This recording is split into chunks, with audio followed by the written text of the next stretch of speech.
Okay guys, we are very close to Canelo versus Danny Jacobs on May 4th. I am very excited for this fight and it has all the makings to be the fight of the year. Personally, I think this is a very tough test for Canelo. I think Danny Jacobs has a very good chance in this fight. The only thing that he can do really is try and outbox Canelo Alvarez. I know that sounds like a tough task. I mean, Canelo Alvarez, I'd say he's an underrated boxer. People just see his knockout ratio and his body punches, counter punching, and build a profile on that. But you saw how he broke down Amir Khan to the body, made him slow up and then fight at his pace and then found the knockout punch against Amir Khan. He wouldn't have found that knockout punch without breaking him down to the body, so that just shows the skill and boxing ability of Canelo Alvarez. Now going in there, I'd say Danny Jacobs has to outbox him.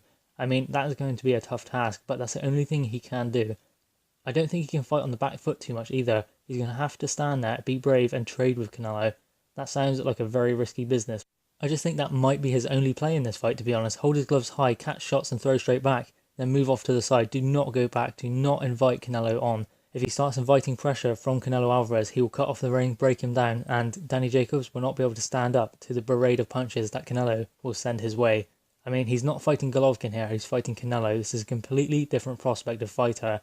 I mean, Canelo, he's a smaller fighter, and he works more to the body. And as I said before, Canelo is a very good counterpuncher. So if Danny Jacobs is not on his game, not sharp, he will get hit with shots he does not see coming. So that just points to the fact that in this fight, movement is going to be key. Footwork, he's going to have to use his feet very well. Now, footwork is one of the most important things in boxing because it can take you into a good stance and out of a bad stance. So basically, if his feet are shoulder width apart, one in front of the other, fighting out the stance that is comfortable for him, then he can take shots, he can ride them very well. That's transferring the weight from his front foot to his back foot as the shot lands. That will take a lot of the sting out of the punches. The only problem is Canelo is quick, so he's going to have to be quick and moving on his feet with good lateral movement also. That will help him a lot. Also, move his feet. If he is caught static, obviously Canelo is going to break him down. If he is moving off, that will make it a lot harder for Canelo to land clean, because if he is a static opponent, Canelo will just outwork him to the body and to the head, and then Danny Jacobs will not have an answer for that. So if he is constantly moving, adjusting his feet, Canelo cannot find the range and break him down, get into that position, because positioning is how Canelo will navigate his way into a good position, because obviously he's a shorter fighter.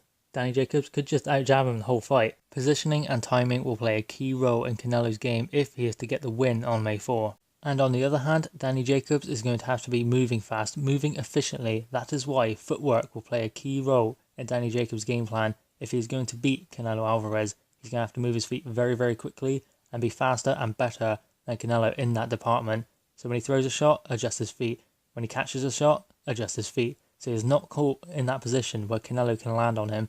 And also, when he throws a shot, he has to move his feet because he does not want to be in that same position where he can be countered by Canelo. He does not want his feet to cross because then he will not be moving efficiently away from the punches of Canelo. Now also, what Danny Jacobs must be careful on is not falling over his front foot when he throws shots, because then when he is falling in with shots, that is when Canelo will counter over the top. So he needs to make sure that he doesn't put too much on his punches, because obviously then Canelo has the opportunity to counter, and again, Danny Jacobs will be off balance if he is leaning over his front foot. So he has to be careful and measured going in there early against Canelo, but also has to be a very good mixture of speed and power also, because if he's not powerful enough, then Canelo will just walk through his punches.